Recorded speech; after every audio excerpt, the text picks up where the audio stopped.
Start करते हैं। नमस्कार दोस्तों, कैसे हैं आप लोग। आशा करते हैं मस्त होंगे, स्वस्थ होंगे। मैं हिमांशु साहू पार्थवी अचीवर्स में आपका स्वागत करता हूं। एक बार फिर मैं आपके लिए हूं 25 प्रीवियस ईयर क्वेश्चन जो आपके एग्जाम पॉइंट ऑफ व्यू से बहुत इंपॉर्टेंट है। ठीक है बच्चों, पिछली क्लास में पिछली 2-3 क्लास हो चुकी हैं जिनको आपने देखा होगा, अच्छे से एंजॉय किया होगा, उनसे कुछ सीखा होगा। आपको ये अगले जो 25 क्वेश्चन है ये भी आपको बहुत ही बेहतर कुछ सिखा के जाएंगे। ठीक है बच्चों, आइए स्टार्ट करते हैं अपनी क्लास।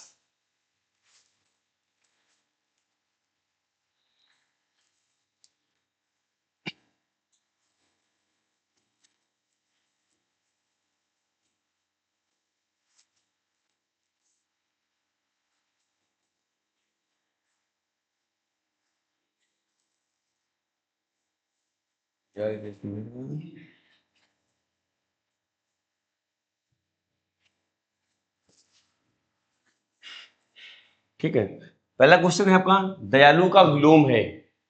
दयालु का विलोम है निर्दयी, कृपालु, करुणामय, सहृदय। ठीक है बच्चों, ठीक है। तो दयालु का विलोम है निर्दयी, कृपालु, करुणामय, हृदय। करुणामय मतलब दया करना, सहृदय मतलब दया होना, कृपालु मतलब भी दया होना। तो आपका निर्दयी, निर्दयी क्या है, ये दयालु का विलोम है। ठीक है बच्चों,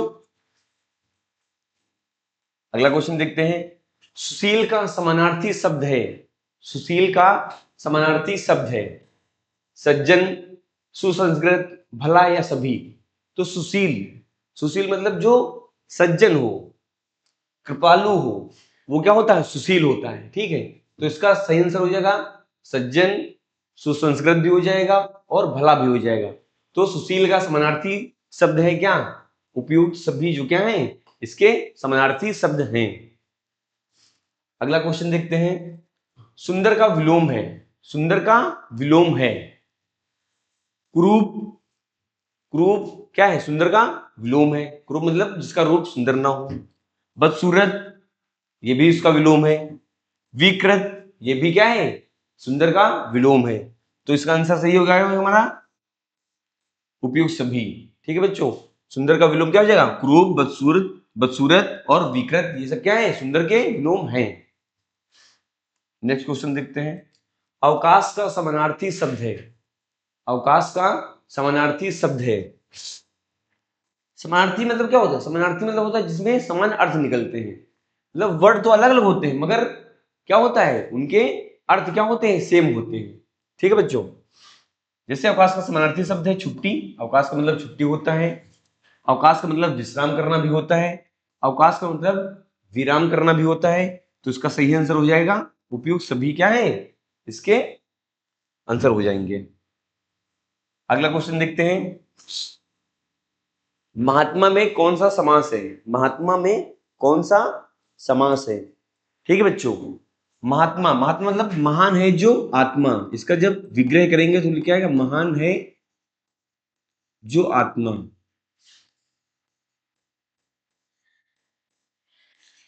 ठीक है बच्चों, हमने आपको पिछली क्लास में बताया था समास। समास मुख्य रूप से कितने प्रकार के होते हैं, मुख्य रूप से 4 प्रकार के होते हैं।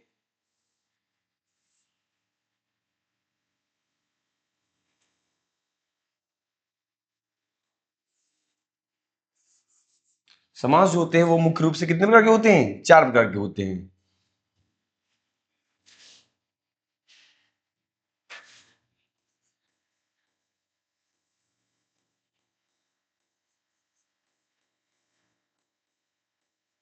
मुख्य रूप से 4 प्रकार के।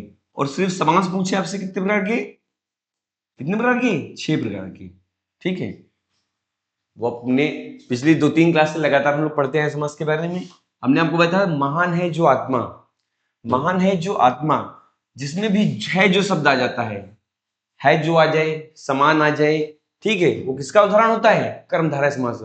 कर्मधारय समास क्या होते हैं, कर्मधारय समास वो होते हैं जिसमें एक विशेष विशेषण होता है, या तो एक उपमेय होता है या तो एक उपमान होता है। ठीक है बच्चों, तो महान है जो आत्मा, यहाँ पे क्या है, आत्मा की विशेषता बताई जा रही है, ठीक है, आत्मा की विशेषता बताई। तो विशेष से क्या हो गया, विशेष हमारा हो गया विशेषण, विशेष हो गया आत्मा,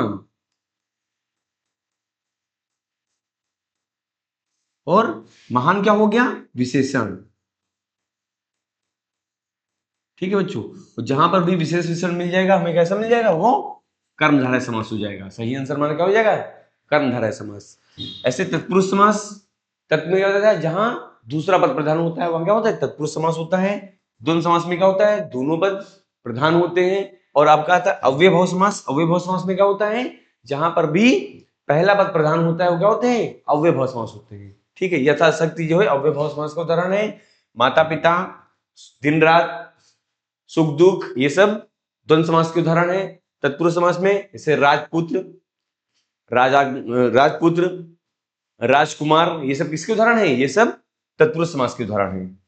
अगला क्वेश्चन देखते हैं, जलपान शब्द में कौन सा समास है, जलपान शब्द में कौन सा समास है।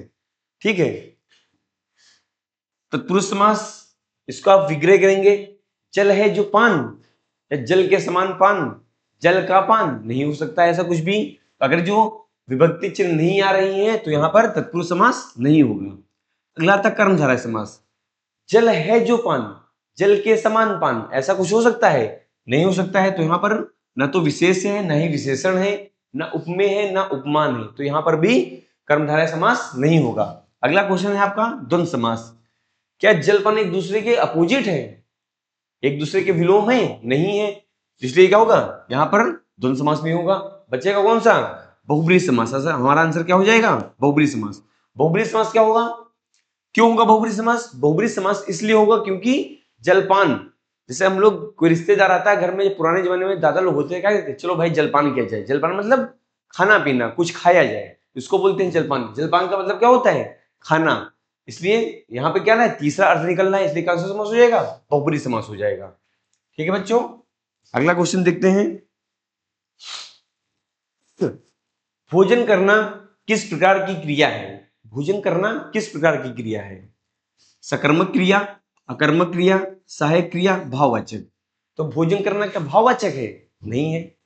कोई सहायक क्रिया है, नहीं है। बच्चा सकर्मक या कर्मक, हमने आपको बताया था सकर्मक कर्मक पहचान करने के लिए सा मतलब साथ, कर्म कर्म मतलब कर्म जिसके साथ में हो वो सकर्मक क्रिया होगी। अकर्मक जिसमें कर्म साथ में ना हो। ठीक है बच्चों, और हमें बताया था आपको कर्ता और कर्म होते हैं, क्या होते हैं, कर्ता, एक होता है कर्म। जहां पर भी कर्ता की पहचान करनी होती है वहां पर हम प्रश्न करते हैं कौन। जैसे हमने कहा कि राम भोजन करता है, एग्जाम्पल लेते हम लोग, राम भोजन करता है। ठीक है बच्चों, अब इसमें आप प्रश्न कीजिए कौन लगा के, कौन भोजन करता है, तो आपका उत्तर आएगा राम। जब हमें कौन का उत्तर राम मिला तो राम हमारा क्या हो जाएगा, कर्ता। राम क्या हो जाएगा, कर्ता। और क्या करता है, क्या करता है, तो क्या करता है, भोजन करता है। जब हमें क्या का उत्तर मिल गया वो क्या हो गया, कर्म हो गया। यहां हमें कर्ता और कर्म क्या मिल रहे हैं, दोनों मिल रहे हैं। तो भोजन कैसी क्रिया हो गई, भोजन हमें क्या है, क्या करता है, क्या का उत्तर में क्या मिला, भोजन। तो भोजन हमारा कैसी करता हो जाएगी, सकर्मक क्रिया हो जाएगी। कैसी हो जाएगी, सकर्मक क्रिया, यानी भोजन करना कैसी क्रिया है, सकर्मक क्रिया है। ठीक है बच्चों, अगला क्वेश्चन देखते हैं, यहाँ कर्म मिल करेंगे क्या, यानी प्रश्न करना है कर्ता के लिए कौन और कर्म पहचानने के लिए क्या। अगला क्वेश्चन देखते हैं, कर्मठ शब्द का अर्थ है, कर्मठ शब्द का अर्थ है मेहनती, ईमानदारी, ईमानदार, ज्ञानी या साहसी। ठीक है बच्चों, तो कर्मठ शब्द का अर्थ होता है, कर्मठ मतलब जिसके कर्म दम हो, दम मतलब क्या हो, मेहनती, उसका मतलब क्या होता है, मेहनती। कर्मठ का शब्द का अर्थ क्या हो जाएगा, मेहनती। अगला, कवि शब्द किस प्रकार की संज्ञा है, कवि शब्द किस प्रकार की संज्ञा है। संज्ञा, संज्ञा आप जानते हैं क्या होती है, बचपन से पढ़ते आ रहे हैं, 4 5, अब तो सेकंड थर्ड में ही पढ़ाया जाने लगा है संज्ञा क्या होती है, नाउन क्या होते हैं, सब बताने जाने लगा है। तो संज्ञा को किसी वस्तु, स्थान, व्यक्ति, भाव आदि के नाम को क्या कहते हैं? संज्ञा कहते हैं। ठीक है बच्चों, संज्ञा कितने प्रकार की होती है? कितने प्रकार की होती है? मुख्य रूप से 3 प्रकार की। मुख्य रूप से 3 प्रकार की संज्ञा होती है। तीन ही क्या है? मुख्य रूप से है। कौन कौन सी होती है? व्यक्तिवाचक,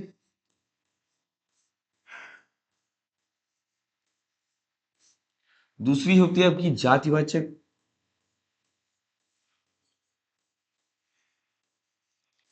तीसरी आपकी होती है भाववाचक। ठीक है बच्चों, व्यक्तिवाचक, जातिवाचक और भाववाचक। ठीक है बच्चों, और 2 संज्ञा आपकी कौन सी बच रही हैं? एक होता है आपका द्रव्यवाचक और एक आपका बच रहा है समूहवाचक।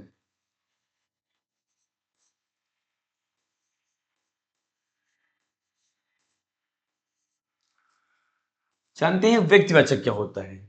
व्यक्तिवाचक जहां किसी एक व्यक्ति के बारे में बात की जा रही होगी, वो कैसी होगी? व्यक्तिवाचक होगी। जैसे राम, श्याम, ठीक है, हिमालय पर्वत। ठीक है बच्चों, ये सब क्या है? इनके नाम आपके, जैसे ही हम इनका नाम लेते हैं वैसे ही आपके दिमाग में क्या आता है? राम के बारे में तुरंत भगवान राम के बारे में सोचते हैं, श्याम कृष्ण के बारे में सोचते हैं, हिमालय पर्वत तुरंत आपके हिमालय पर्वत क्या है? एक है। ठीक है बच्चों, इसलिए क्या होंगे? ये व्यक्तिवाचक होंगे। और ये सदैव क्या होती हैं? सदैव एक वचन में होती हैं। इनका बहुवचन कभी नहीं बनाया जा सकता है। दूसरी आती है जातिवाचक। जातिवाचक, जातिवाचक मतलब जिसमें संपूर्ण जाति का बोध होता है। जिसमें संपूर्ण जाति का बोध होता है वो क्या होते हैं? जातिवाचक होते हैं। जैसे जैसे हमने कहा पर्वत, तो पर्वत तो बहुत सारे हैं। हमने कहा नदियां, नदियां क्या हैं? बहुत सारी हैं। पेड़ बहुत सारे हैं। जब तक हम किसी पर्सनली किसी एक व्यक्ति के बारे में बात ना कर लें, जैसे हिमालय पर्वत हमने कहा, तो क्या होगी? हिमालय तो सिर्फ एक के बारे में बात की जा रही है, वो क्या होगी? व्यक्तिवाचक होगी। जातिवाचक जिसमें सब कुछ आ जाए, वो क्या होते हैं? जातिवाचक होते हैं। भाववाचक जहां पर भाव के बारे में बात की जाए, जैसे जैसे क्या हो सकता है? मिठाई, खटाई, भूख, ये सब क्या है? भाववाचक है। बुढ़ापा, गर्म, ठंडा, ये सब क्या है? भाववाचक। इनसे हम सिर्फ क्या कर सकते हैं? इनको सिर्फ महसूस कर सकते हैं। वो क्या होते हैं? भाववाचक होते हैं। तीसरा होता है द्रव्यवाचक। द्रव्यवाचक में क्या गया? जैसे पानी, तेल। ठीक है बच्चों, ये सब क्या हो गए? द्रव्यवाचक हो गए। अगला था समूहवाचक। समूहवाचक क्या होते हैं? समूहवाचक वो होते हैं जिनमें समूह के बारे में बोध हो। जैसे सेना, जैसे कक्षा, बाजार, ये सब किस में आएंगे? ये सब समूहवाचक में आएंगे। ठीक है, तो हमने ऐसे ही बोला कवि। कवि शब्द किस प्रकार की संज्ञा है? कवि, कवि का नाम लेते ही हमारे दिमाग में क्या आया? सारे कवियों के बारे में आ गया। ठीक है, सूर, कबीर, ये सब क्या है? कवि हैं। इनके बारे में तुम्हें किसी एक कवि बने। जब हम बोलते क्या कि सूरदास कवि किस प्रकार की संज्ञा है? सूरदास कवि किस प्रकार की संज्ञा है? तो हमारा तुमने था कि व्यक्तिवाचक। मगर यहाँ पे इसे क्या बोल दिया? कवि किस प्रकार की? कवि मतलब उसमें क्या आ गए? सारे कवि आ गए। इसलिए कैसी संज्ञा हो जाएगी? जातिवाचक संज्ञा हो जाएगी। ठीक है बच्चों, अगला क्वेश्चन देखते हैं। राजा रानी शब्द में कौन सा समास है? राजा रानी शब्द में कौन सा समास है? तत्पुरुष समास, कर्मधारय समास, अव्ययभाव समास, द्वंद्व समास। हमने क्या बताया था? राजा रानी जो दो हमारे सामने सम्मुख उपस्थित हो एक साथ या एक दूसरे को विलोम हो, वो कैसी संज्ञा होती हैं? द्वंद्व। वैसी होती हैं, द्वंद्व संज्ञा होती हैं। और राजा रानी क्या है? दोनों ही क्या है? प्रधान है। इसलिए कैसी संज्ञा हो जाएगी? द्वंद्व संज्ञा। और ये किससे जुड़े हैं? योजक चिन्ह से जुड़े हुए हैं। इसलिए इनकी पहचान इससे भी होती है, जहां पर भी योजक चिन्ह मिल जाएगा वो कैसी संज्ञा हो जाएगी? कैसी संज्ञा हो जाएगी? द्वंद्व। सॉरी, संज्ञा नहीं, समास। कैसे समास हो जाएगा? द्वंद्व समास हो जाएगा। ठीक है बच्चों, अगला क्वेश्चन देखते हैं। ग्रह शब्द का अर्थ है। ग्रह शब्द का अर्थ है, एक ग्रह ये होता है, एक ग्रह ये होता है। ठीक है बच्चों, इस ग्रह का मतलब क्या होता है? नक्षत्र। आपके समुच्चारित शब्द में ये पूछा जाता है, ठीक है, कि ग्रह, ग्रह का मतलब क्या होता है? कली, कली का मतलब क्या होता है? तो इसका याद रखें, इस ग्रह का मतलब होता है घर, और इस ग्रह का मतलब क्या होता है? नक्षत्र। ठीक है, तो ग्रह, ग्रह का मतलब क्या होता है? घर होता है। ग्रह का मतलब भवन होता है। ग्रह का मतलब आवास भी होता है। तो सही है आंसर हमारा क्या हो जाएगा? उपयुक्त सभी। मतलब ग्रह के शब्द का अर्थ क्या हो जाएगा? घर है, भवन है और आवास, ये सब क्या है? ग्रह के अर्थ हैं। अगला क्वेश्चन देखते हैं, सत्यनिष्ठा में कौन सा समास है? सत्यनिष्ठा में कौन सा समास है? ठीक है, पहले तो हम इसका समास विग्रह करेंगे। समास विग्रह करेंगे, क्या होगा? सत्य है जिसकी निष्ठा, सत्य है जिसकी निष्ठा, सत्य है जिसकी निष्ठा। ठीक है, तो हमने आपको बताया कि जहां पर भी है जो शब्द आ जाए, है जो आ जाए, है जिसकी, तो कैसा समास होता है? कैसा समास होता है वो? कर्मधारय समास। ठीक है, और यहां पर क्या है? उपमेय, उपमान, वो विशेष्य है और विशेषण भी है। तो ये क्या हो गया आपका? ये आपका विशेषण हो गया।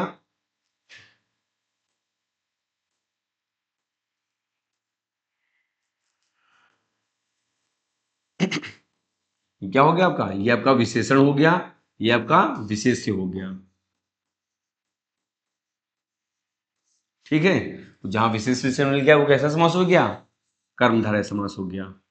तत्पुरुष हो नहीं सकता है, क्योंकि उसको सत्य, परनिष्ठा, सत्य में निष्ठा, सत्य की निष्ठा, ऐसा कुछ तोड़ नहीं सकते हैं, इसलिए तत्पुरुष समास नहीं होगा। द्वंद्व समास होने के लिए यहाँ पे दोनों पद प्रधान होने चाहिए, जो कि है नहीं। बहुब्रीहि समास होने का कब होता है? जब कोई तीसरा अर्थ निकले। तो यहाँ कोई तीसरा अर्थ निकल नहीं रहा है, इसलिए कैसा समास है? कर्मधारय समास है। ठीक है बच्चों, अगला क्वेश्चन देखते हैं, रामचरितमानस किस भाषा में लिखी गई है? रामचरितमानस किस भाषा में लिखी गई है? तो रामचरितमानस किस भाषा में लिखी गई है? रामचरितमानस अवधी भाषा में लिखी गई है। ठीक है बच्चों, किस भाषा में? अवधी भाषा में। किसने लिखा है? तुलसीदास जी ने लिखा है। ठीक है, और रामायण किसने लिखी है? वाल्मीकि जी ने लिखी है। किसने लिखी है? वाल्मीकि जी ने लिखी है। ठीक है बच्चों,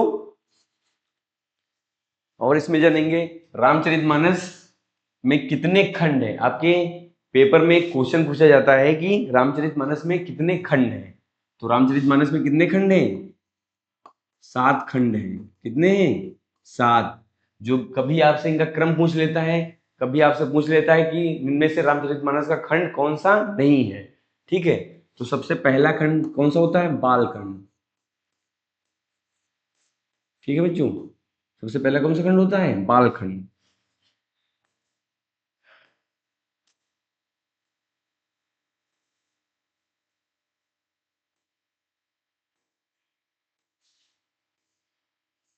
बालकांड।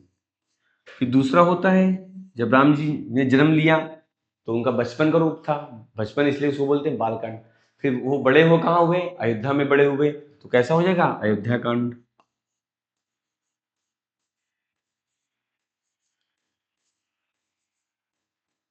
ठीक है बच्चों, अयोध्या कांड। इसके बाद आपका क्या आता है? अयोध्या कांड के बाद आता है कौन सा? अयोध्या कांड के बाद क्या हुआ था बताइए? अयोध्या कांड के बाद क्या हुआ था? कमेंट करके बताइए क्या होता है अयोध्या कांड के बाद। ठीक है बच्चों, अयोध्या कांड के बाद क्या हुआ था? अरण्य, मतलब जंगल गए थे। तो कैसा अरण्य क्यों बोलते हैं? जंगल बोलते हैं। तो क्या आ जाएगा? अरण्य कांड। ठीक है, अरण्य कांड के बाद क्या हुआ था? किष्किंधा कांड हुआ था।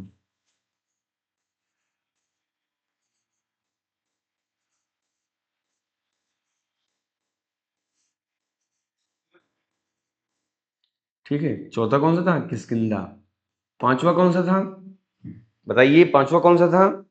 पांचवा था सुंदरकांड।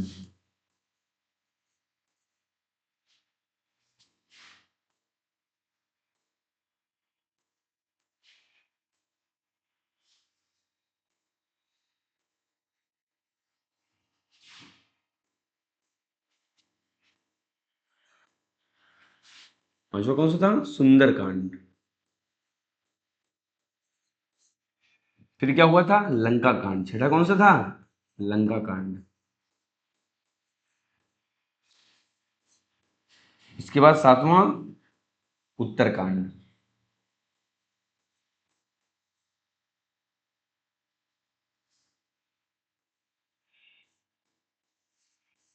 ठीक है, तो रामचरितमानस में कितने कांड हैं? बालकांड, किष्किंधा कांड, अयोध्या कांड, सुंदरकांड, अरण्य कांड, लंका कांड और आपका लास्ट उत्तरकांड। तो इनसे आपके में कभी आपके इनसे क्रम पूछ लेता है कि निम्न में से सही क्रम बताइए, तो कहीं दे दिया बालकांड, सुंदरकांड, अरण्यकांड, लंका कांड।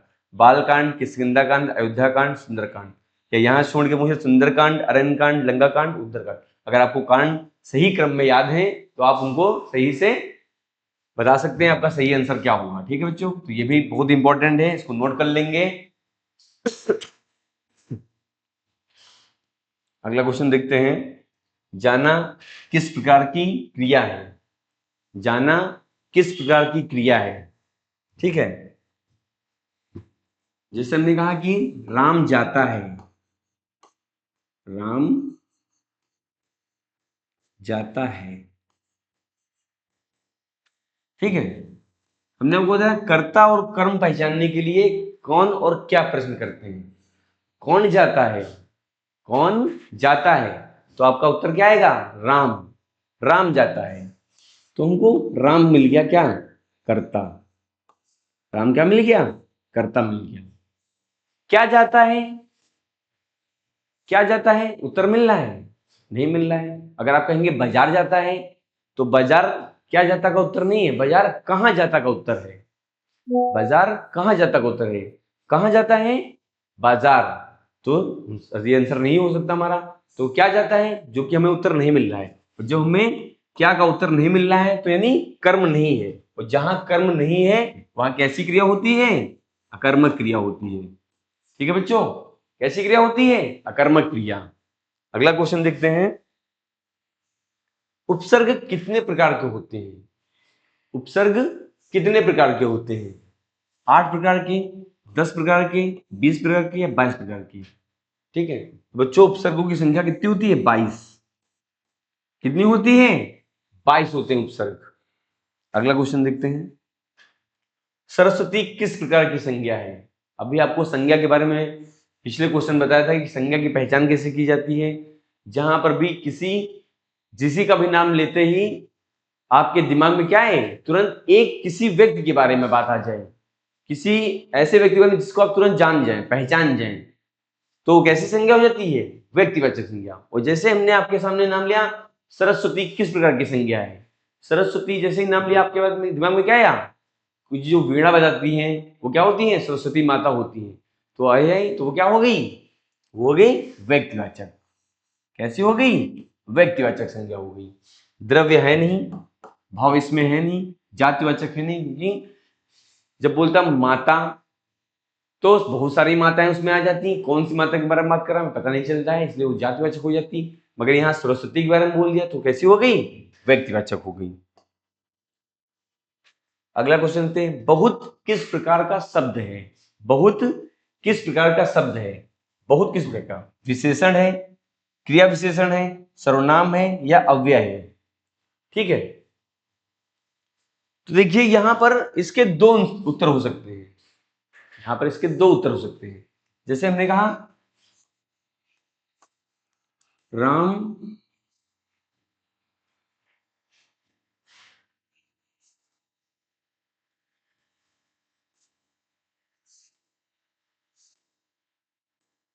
राम क्रिकेट बहुत खेलता है। राम क्रिकेट बहुत खेलता है। ठीक है, तो ये बहुत शब्द हैं। बहुत शब्द क्या है? ये क्रिया की क्या कर रहा है? विशेषता बता रहा है। खेलना क्या है? क्रिया है। राम क्या है? विशेष है, ये करता है। कर्म क्या है? क्रिकेट है। ठीक है बच्चों, तो बहुत, खेलना क्या है? क्रिया है, और बहुत क्या है? क्या है बहुत? ये क्रिया विशेषण, क्रिया विशेषण बन सकता है। ठीक है बच्चों, और एक आपका अव्यय भी बन सकता है, अव्यय भी बन सकता है। ठीक है, यहां हमारा आंसर क्या हो जाएगा? बहुत। बहुत कैसी क्रिया है? क्रिया विशेषण भी बोल सकते हैं। अव्यय, अव्यय क्या होता है? जो कभी, जिनका अर्थ कभी बदले ना, चाहे वो पुरुष हो चाहे वो महिला हो, उनके लिए इनके अर्थ बदलते नहीं है। तो बहुत यहां पर विशेषण भी हो सकता है, और क्रिया विशेषण भी हो सकता है, और अव्यय भी हो सकता है। ठीक है बच्चों, अगले क्वेश्चन देखते हैं। ई किस प्रकार का स्वर है? ई किस प्रकार का स्वर है? ह्रास स्वर है, दीर्घ स्वर है, प्लुत स्वर है, या संयुक्त स्वर है? ठीक है, तो स्वर कितने होते हैं? टोटल स्वर कितने होते हैं? 11। ठीक है, इसमें भी स्वर एक दो प्रकार के होते हैं। एक तो होता है मात्रा के आधार पर, एक होता है जिह्वा के आधार पर।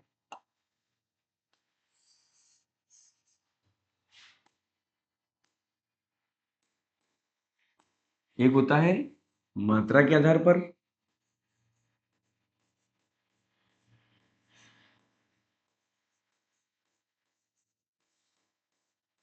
दूसरा होता है जिह्वा के आधार पर।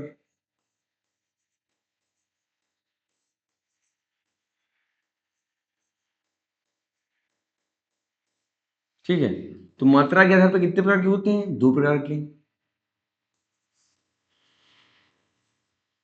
जिह्वा के आधार पर 3 प्रकार के।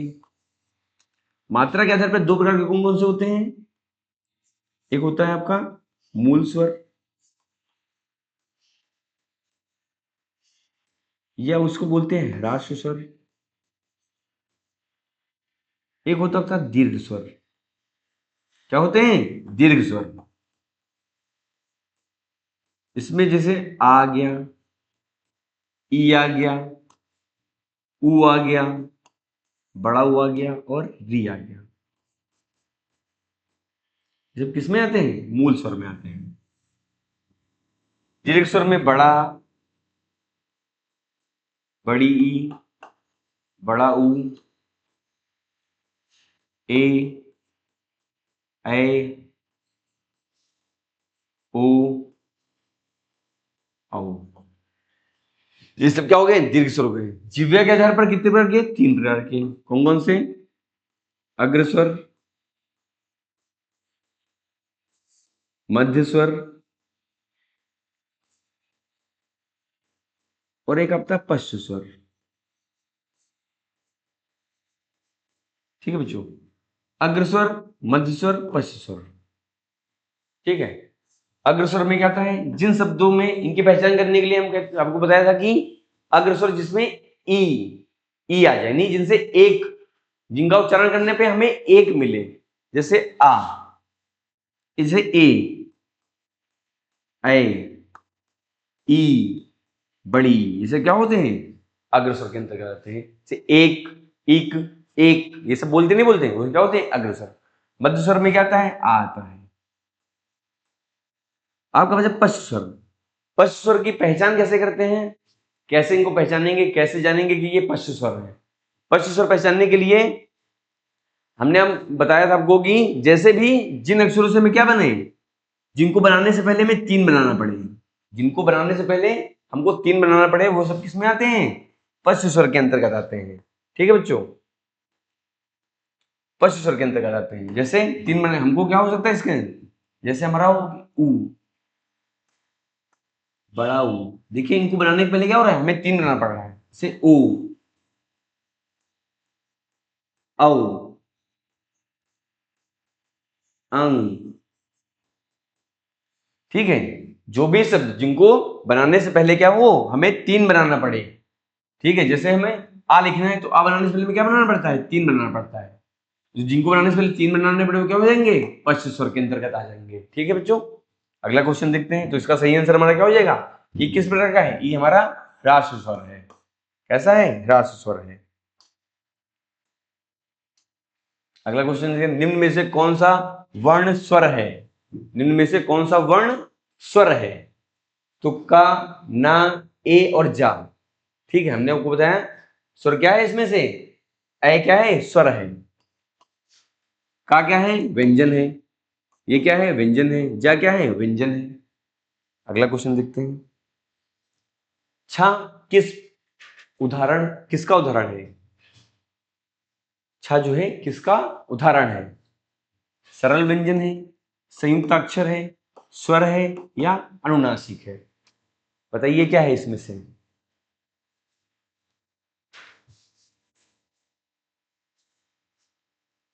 बताइए क्या है, हो सकता है। ठीक है, तो संयुक्त अक्षर है, क्या है, संयुक्त अक्षर है। क्यों? क्योंकि ये दो अक्षरों के मेल से बना है। किस अक्षरों से? दो अक्षरों से मेल के बना है। जिसे छ, त्रन, ज्ञ और श्रा।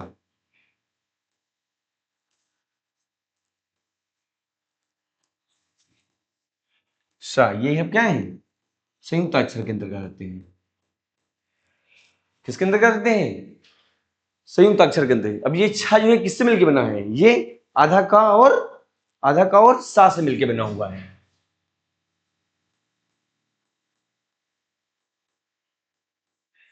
ऐसे त्रा आधा ता और रा से मिलके बना हुआ है। ज्ञा जा और या से मिलके बना हुआ है। ऐसे स्त्रा, इस तरह किससे मिलके बना था? ये कौन सा बनेगा इसमें? कौन सा बनेगा बताइए? कौन सा बनेगा? सलजम वाला सा बनेगा। कौन सा बनेगा? सलजम वाला सा। ठीक है बच्चों, तो ये किससे है? छा किसका उदाहरण है? संयुक्त अक्षर। संयुक्त अक्षर क्यों बोला है? क्योंकि ये दो अक्षरों के मेल से बना है, इसलिए इसको क्या बोलते हैं? संयुक्त अक्षर बोलते हैं। और संयुक्त व्यंजन भी इसको बोलते हैं। ठीक है बच्चों, इसी तरह संयुक्त स्वर भी होते हैं। संयुक्त स्वर भी कितने होते हैं? 4। अभी अभी आपसे पूछ लिया जाता है कि संयुक्त व्यंजन की संख्या कितनी होती है, संयुक्त अक्षर की संख्या कितनी होती है? तो संयुक्त अक्षर कितने होते हैं? 4 होते हैं। याद रखिएगा, बहुत इंपॉर्टेंट है। कभी कभी आपसे ये पूछा है छा किससे मिलकर बना है, त्रा किससे मिलकर बना हुआ है, ज्ञा किससे मिलकर बना हुआ है और श्रा किससे मिलकर बना हुआ है। तो आपको पता होना चाहिए, आपको बता दिया है, अच्छे से नोट करिए। और क्लास को लाइक करिए, शेयर करिए, सब्सक्राइब करिए अगर आपको क्लास अच्छी लग रही हो। अगला क्वेश्चन देखते हैं। औ किस प्रकार का स्वर है? औ किस प्रकार का स्वर है? ठीक है, ह्रास स्वर है, दीर्घ स्वर है, दिगु है या द्वित स्वर है या संयुक्त स्वर है? ठीक है, बताइए क्या हो सकता है आंसर? अभी आपको पीछे स्वर के बारे में बताया है, तो बताइए फिर क्या हो सकता है।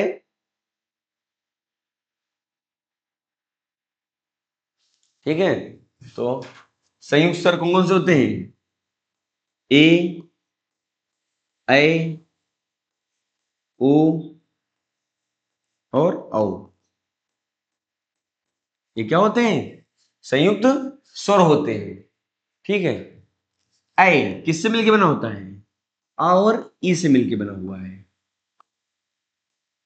ऐ आ और ए से मिलके बना हुआ है। ओ आ और ऊ से मिलके बना हुआ है। औ आ और औ से मिलके बना हुआ है। ठीक है बच्चों, तो ये क्या है? औ कैसा है? औ हमारा क्या है? संयुक्त, क्या है? संयुक्त स्वर है। ठीक है, संयुक्त स्वर क्यों बोलते हैं? क्योंकि दो स्वर के मिलने से बनना है, इसलिए इसको संयुक्त स्वर कहते हैं। पेपर में आपसे पूछा जाता है इनकी संख्या कितनी होती है, तो इनकी संख्या कितनी होती है? 4। कभी आपसे पूछता है कि ए किससे मिलके बना हुआ है, ऐ किससे मिलके बना हुआ है, ओ किससे मिलके बना है, तो आ और ऊ से। औ किससे बना है? आ और औ से मिलके बना है। ठीक है, इसलिए इनको संयुक्त स्वर कहते हैं। अगला क्वेश्चन देखते हैं। इसको क्या कहते हैं? इसको क्या कहते हैं? विसर्ग कहते हैं, अनुनासिक कहते हैं, अनुस्वार कहते हैं या हलंत कहते हैं? ठीक है, तो अयोग वाह आपने पढ़ा होगा। अयोग वाह, अयोग वाह क्या होते हैं? 2 प्रकार के होते हैं।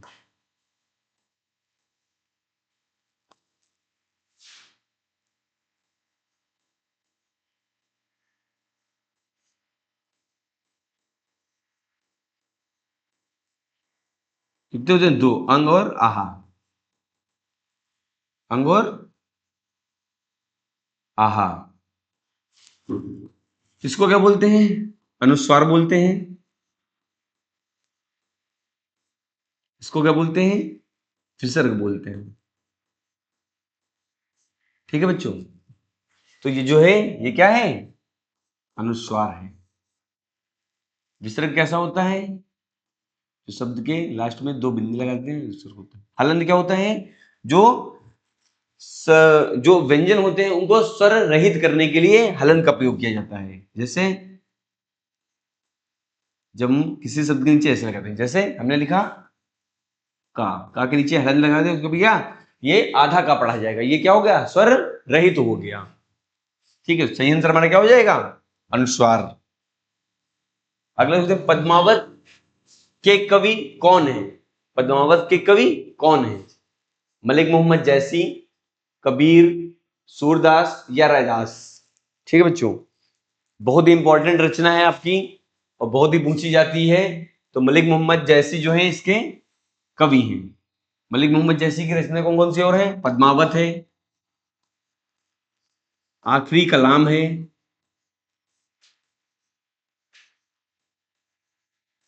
ठीक है। पद्मावत मलिक मोहम्मद जैसी की रचना है और आखिरी कलाम है, ठीक है। याद रखिए, आखिरी कलाम भी बहुत ही इंपॉर्टेंट है आपकी। ये 2 रचनाएं बहुत इंपॉर्टेंट है मलिक मोहम्मद जैसी की। मनुष्य का धर्म किसे कहा गया है? मनुष्य का धर्म किसे कहा गया है? परोपकार, दान, सत्य या प्रेम? मनुष्य का धर्म क्या है? मनुष्य का धर्म है लोगों की मदद करना, उसके साथ न्याय करना, अच्छे से रहना, अच्छा व्यवहार करना, ठीक है। तो इसका सही आंसर क्या हो जाएगा? परोपकार। क्या हो जाएगा? परोपकार करना क्या है? मनुष्य का धर्म है। अगला क्वेश्चन देखते हैं, कौन सा वर्ण व्यंजन नहीं है? कौन सा वर्ण व्यंजन नहीं है? ठीक है, अभी आपको पीछे बताया है कि स्वर क्या होते हैं, व्यंजन क्या होते हैं, ठीक है। तो टा क्या है? व्यंजन है। डा क्या है? व्यंजन है। भा क्या है? व्यंजन है। ई, ई क्या है हमारा? ई हमारा स्वर है। क्या है? स्वर है।